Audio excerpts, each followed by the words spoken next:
교재 70페이지 보겠습니다. 엘리후가 첫 번째 변론을 끝냈으나 욥이 답변하지 않자 34장에서도 계속 자신의 변론을 이어갑니다. 앞장보다 더욱 공세적으로 욥을 공격합니다. 먼저 자신이 생각하는 욥의 악행을 공격하고 천지 만물을 다스리시는 하나님이 결코 불의를 행하지 않는다고 말합니다. 또한 하나님의 의는 신분을 초월해 적용되기 때문에 결국 정죄받아야 할 사람은 욥이라고 강조합니다. 결국 엘리후는 욥을 피고인으로 고소하고 배심원인 지혜자들 앞에서 욥의 잘못을 낭독한 후에 하나님의 정의롭고 완전하신 속성을 근거로 그를 유죄 판결합니다. 계속해서 엘리후가 지금 욥에게 욥의 잘못이 무엇인가에 대해서 이야기를 하면서 변론을 하고 있습니다. 엘리후가 말을 할 때 욥이 대답을 안 하죠. 계속 듣습니다. 그러니까 엘리후의 이야기가 꽤 깁니다. 지금까지는 이야기하면 한 장 정도 끝나면 욥이 대응을 했는데 대응을 안 합니다. 그 말은 엘리후의 말에는 상당히 욥이 경청할 내용이 있다 하는 거죠. 욥이 세 명의 친구들과 대화하면서는 깨닫지 못했던 점을 깊이 깨닫는 것이 있었기 때문에 엘리후의 말을 계속 듣습니다. 나이가 더 어리지만 처음부터 말한 사람이 아니지만 들을 것이 있을 때는 깊이 경청하는 욥의 훌륭한 태도를 볼 수 있습니다. 자, 그러면 욥이 엘리후에게 정말로 가슴 깊이 들어서 새기는 내용이 뭘까? 욥이 그렇게 자기 주장을 말하다가 엘리후의 말에 수긍하는 이유가 뭘까? 그게 우리가 알아야 될 중요한 점이겠죠. 자, 엘리후가 하나님을 어떻게 고백하는지 한번 보죠. 자, 10절부터 보십시오. 10절부터 12절까지. 자, 34장 10절부터 12절 우리 함께 읽습니다. 시작. 그러므로 너희 총명한 자들아 내 말을 들으라. 하나님은 악을 행하지 아니하시며 전능자는 결코 불의를 행하지 아니하시고 사람의 행위를 따라 갚으사 각각 그의 행위대로 받게 하시나니 진실로 하나님은 악을 행하지 아니하시며 전능자는 공의를 굽히지 아니하시느니라. 아멘. 자, 엘리후가 고백하는 하나님 10절에 하나님은 악을 행하지 아니하시며 전능자는 결코 불의를 행하지 아니하신다. 하나님은 결코 불의를 행하지 아니하신다. 11절 사람의 행위를 따라 갚으시고 하나님은 결코 악을 행하는 자가 아니시다 하는 거죠. 그러니까 지금 엘리후와 욥의 차이가 뭐냐? 욥도 하나님을 잘 믿은 사람이고 엘리후도 하나님을 잘 믿는 사람인데 쉽게 말하면 욥은 하나님을 절대적으로 믿는 이 믿음이 딱 있었다가 갑자기 너무 큰 어려움을 당하니까 이 기본적인 축이 흔들린 겁니다. 하나님은 절대적으로 옳으시다 이렇게 믿다가 큰 어려움을 당하니까 이 축이 휘청한 거죠. 그러면서 하나님은 절대적으로 옳으시다는 믿음이 아니라 하나님이 어찌 저러실 수가 있는가, 이러실 수가 있는가, 이게 뭐 통째로 옮겨간 건 아니지만 중심을 잡더라도 이게 흔들흔들 하는 겁니다. 그러니까 하나님에 대한 절대적인 믿음이 흔들리게 돼요. 휘청하게 된 겁니다. 그런데 엘리후의 고백하는 하나님은 결코 불의를 행하지 않으신다, 결코 악을 행하지 않으신다 하고 하나님에 대한 이 축이 전혀 흔들림이 없습니다. 그러니까 지금까지 세 명의 친구는 하나님의 상대편에 있는 욥을 보고 너 잘못이다 이렇게 주장을 했는데 엘리후의 오늘 주장은 욥 너를 보지 말고 하나님을 봐라. 내가 믿는 하나님에 대한 상이 흔들리고 있다. 이걸 주장을 하는 거죠. 이 주장이 매우 중요한 주장입니다. 그래서 오늘 첫 번째 기도 제목은 하나님의 완전하심을 믿게 하소서 하는 것입니다. 하나님의 완전하심을 믿게 하소서. 여러분, 이게 우리가 생각해야 되는 기준점입니다. 하늘의 별이 아무리 많아도 북극성은 움직이지 않습니다. 북극성은 항상 그 위치에 있고 모든 별이 북극성 주위를 돌게 되는 거죠. 북극성은 항상 그 자리입니다. 우리가 믿는 하나님에 대한 우리 상이 이렇게 항상 변함없는 북극성처럼 항상 불변하고 절대적이어야 되는데 이게 힘듭니다. 하나님 믿다가 시험 든다고 하나님 믿는 믿음이 흔들리고, 하나님 믿어도 큰 복을 얻지 못한다고 또 흔들리고, 하나님을 믿긴 하는데 자꾸 어려움 생긴다고 그것이 또 문제가 돼서 하나님 믿는 믿음이 약해지고, 정도에 따라서 그렇게 될 수 있는데 이 엘리후는 그렇지 않습니다. 그러니까 엘리후의 하나님은, 엘리후가 고백하는 하나님은 이런 하나님이지요. 한번 따라하겠습니다. 하나님은 항상 절대적으로 오르십니다. 여러분 믿습니까? 이게 엘리후의 고백입니다. 절대적으로 오르십니다. 항상 오르십니다. 이 고백이 쉽지 않습니다. 우리가 욥에 대해서 비판하지만 욥 같은 고난을 당하면 이 정도 흔들리는 건 대부분 사람 아니겠습니까? 누가 견디겠습니까? 그런데 엘리후는 정말로 진심 어린 조언을 하는 거죠. 그대의 축이 흔들리고 있습니다. 이걸 바로 잡아야 그대의 삶이 바로 잡힙니다. 여러분, 우리가 어렵고 힘들 때일수록 정답이 뭔가, 기본이 뭔가, 첫 단계가 뭔가 근본으로 돌아가야 합니다. 자꾸 내 형편 생각하면, 내 힘든 거 생각하면 다 동의는 되지요. 그러나 사실 힘들지 않은 인생이 어디 있겠습니까? 내가 힘들다 하기보다 내가 힘들어서 내가 믿는 하나님의 상이 흔들리지 않았는가를 먼저 살펴야 한다. 그러니까 엘리후의 이 지적은 정말로 오늘 우리에게도 깊은 교훈으로, 위대한 교훈으로 남습니다. 여러분도 지금 기도하다가 힘드시고 답답하고 지치고 어려운 일이 있으실 텐데, 내가 믿는 하나님 상은 절대적인가? 내 믿음은 변함없는가? 돌아보셔서 이 기준을 정확하게 다시 한번 세우는 여러분 모두가 되시기를 주님 이름으로 부탁합니다. 자, 그런데 이 축이 흔들리면 어떻게 될까요? 욥처럼 이 축이 흔들리면, 하나님 믿는 상이 흔들리면 내 형편이 자꾸 눈에 들어옵니다. 그럼 불평이 생기고 원망이 생기는 거죠. 자, 욥의 이야기 한번 볼까요? 4절 한번 보십시오. 우리가 정의를 가려내고 무엇이 선한가 우리끼리 알아보자. 자, 5절 말씀 함께 읽습니다. 시작. 욥이 말하기를 내가 의로우나 하나님이 내 의를 부인하셨고. 이게 욥 입장입니다. 그러니까 하나님에 대한 절대적인 믿음이 흔들리니까, 하나님 어떻게 저럴 수가 있나? 하나님 어떻게 나를 이렇게 가만히 내버려 두시나?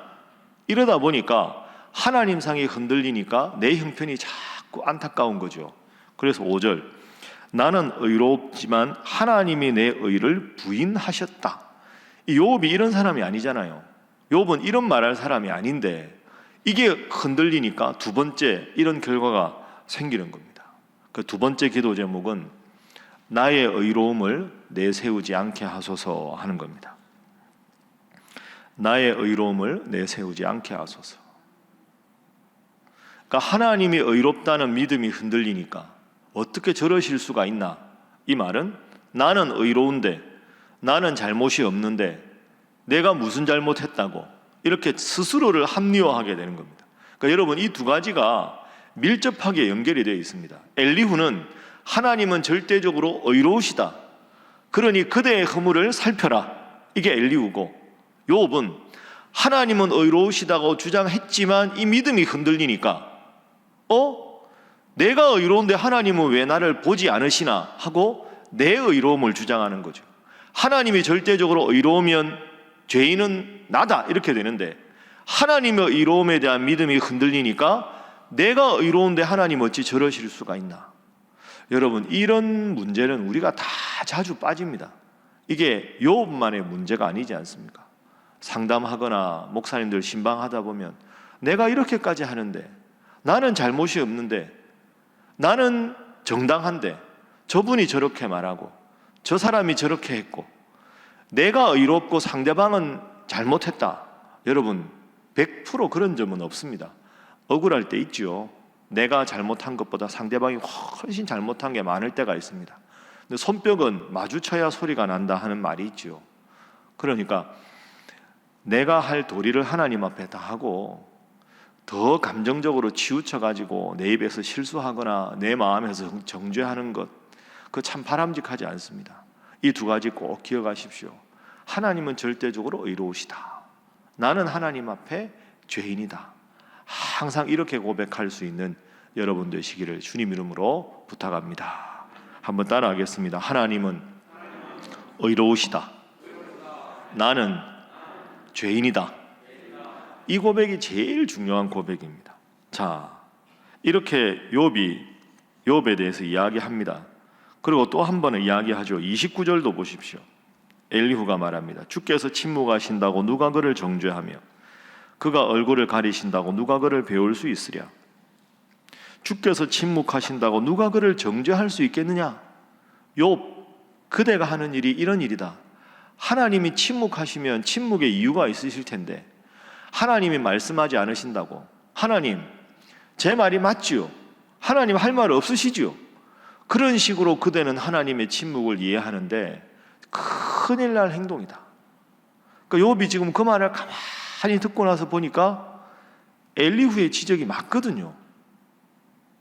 그렇구나. 엘리후 말을 들어보니까 내가 지금 큰 잘못을 하고 있구나 하니까 잠잠하게 있는 거죠. 그러니까 하나님 앞에서 엘리후가 이 두 가지를 딱 지적한 다음에 욥에게 제일 중요한 마지막 조언을 합니다. 그 조언이 뭐냐? 32절입니다. 이 32절 참 훌륭하고 귀한 구절인데요. 자, 함께 읽어봅니다. 32절 시작. 내가 깨닫지 못하는 것을 내게 가르치소서. 내가 악을 행하였으나 다시는 아니하겠나이다 하였는가? 아멘. 한번 따라 읽어보시죠. 내가 깨닫지 못하는 것을 내게 가르치소서. 참 멋진 고백이죠. 하나님, 내가 깨닫지 못하는 것을 내게 가르쳐 주십시오. 여러분 답답하고 힘들 때 이 기도가 여러분의 기도가 되셔야 합니다. 이게 제 기도가 돼야 합니다. 아유, 힘들 때 얼마나 많습니까? 힘들고 어려울 때 하나님, 제 마음이 편치 않습니다. 제가 참 힘이 듭니다. 제가 지금 막 당연히 깨달아야 하는데 깨닫지 못하는 게 있으면 깨닫게 해주시고 그 깨달음을 통해서 마음의 평정을 허락해 주십시오. 그래서 세 번째 기도 제목은 주님 앞에 겸손한 마음을 주옵소서 하는 겁니다. 주님 앞에 겸손한 마음으로 하나님, 내가 힘듭니다. 이런 기도만 아니라 하나님, 제가 지금 지쳤습니다. 어렵습니다. 제가 지금 하나님께 대해서 마땅히 깨달아야 할 것을 깨닫지 못하는 게 있으면 깨닫게 해주십시오. 이 기도를 할 수 있다면 얼마나 성숙한 신앙이겠습니까? 그러니까 욥기는요, 여러분 읽어보시다 보면 우리가 몇 개 익숙하게 아는 구절 외에 우리가 인생에 참 힘들고 어려울 때 힘이 되는 멋진 구절들이 많습니다. 내가 깨닫지 못하는 것을 내게 가르치소서. 이걸 우리가 매일매일 기도할 수 있다면 얼마나 하나님 앞에 성숙한 사람이 되겠는가, 이런 생각이 듭니다. 제가 이 말씀 준비하다가 과거에 있었던 일이 떠올랐는데요. 제가 과거에 모시던 담임 목사님, 제가 몇 번 과거에 말씀드려 참 존경하는 목사님인데 그 목사님이 이남일녀를 두셨거든요. 그러니까 다 이제 출가해서 가정을 이루었습니다. 사위가 한 명 아닐 겁니까? 딸이 하나니까 사위가 하나인데요. 사위가 의사였습니다. 신앙생활도 나름 잘하는 의사였어요. 근데 너무 공부도 잘하고 엘리트다 보니까 좀 이렇게 자기를 좀 내세우는, 그 제 고향 후배라 가끔 만나면 저한테 막 성경 이야기도 하고 막 자기가 얼마나 공부를 열심히 했는지, 뭐 성경을 얼마나 아는지, 그 제가 뭐 그냥 이렇게 듣고 있었습니다. 근데 이제 고향 마을에 크게 개업을 한 겁니다. 엄청나게 크게 개업을 했어요. 인수해가지고 리모델링을 해서 젊은 나이에 30대 큰 병원, 제가 기억하기로 안과에는 200평이 넘었어요. 그러니까 작은 도시에 그런 큰 병원을 명문대학 나와서 하니까 너무너무 잘 될 줄 알았죠. 개업 예배를 드렸어요. 개업 예배를 드리는 날 담임 목사님, 배 목사 같이 가자. 그래서 이제 저희가 축하하러 같이 갔어요. 전 또 후배기도 하고 하니까 너무너무 잘 해놨더라고요. 그 이제 목사님 모시고 예배를 잘 드리고 식사하고 다시 올라왔습니다. 그 제 후배기도 하고 또 멀리 갔다 오니까 차 안에서 이런저런 이야기하지 않습니까? 목사님 축하드립니다. 아유 참 병원이 좋던데요. 제가 이런저런 덕담을 했습니다. 그 목사님 빙그레 웃으신데 아무 말씀을 안 하세요.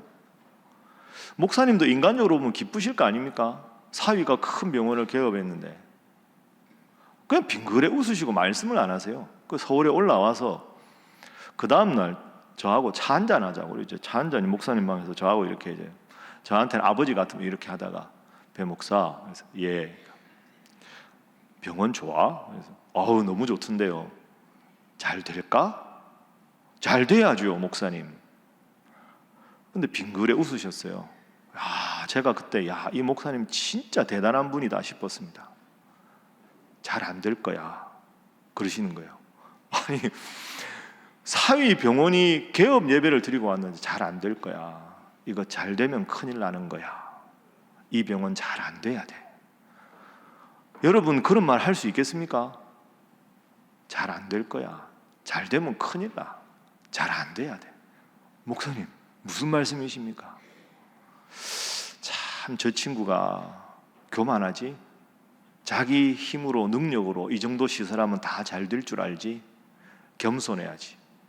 하나님이 해주신 건데 내가 이런 전문의를 따고 내가 이런 능력이 있고 이만한 시설이 이 시에는 없고 그거 자랑할 때가 아니지.